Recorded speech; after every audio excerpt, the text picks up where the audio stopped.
icyo dusaba bene gihugu cyane cyane duhereye kubo twakoranye ngaha nuko bo turabera akarorero bakaraba uko twagiye turatera imyumbati nta buhinga bwanitse twakoresheje uretse ko tutayiteye nkuko bari basanzwe bamenye kuyitera kuko iyi myumbati mubona hagati y'iburi n'irindi ni metero 2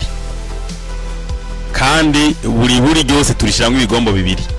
nabivuze ndiko ndabereka ikigombo turakiryamika kugira ngo ajya amaso yose aze kuja kwimizi ari izo havurika imyumbati tubanza gutera atana mase turashiramo ikigombo tugitera atamase turashiramo hanyuma hajya kigize amababi 3-4 ikigombo tuca tuza tukagikikuza amase tugashiramwo na angeri hanyuma ryavu ryose twasiga hagati ya za metero 2 murabona ko ari ryo tuza turakwega twegereza ikigombo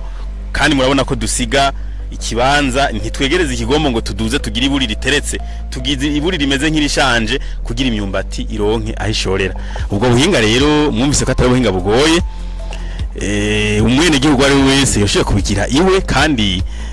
abaturi kumwe nkuko nabivuze ni vyiza uko nabo duhamagara muhira umunsi umwe bati ingo murabe ubuhinga twigiye iwanyu ingene bumeze maze kugira nabo babandanye bigisha abandi tuze dusange umutumba izone cyangwa igihugu cyose abateye umubati bawutera nko mu buryo twawuteyemo.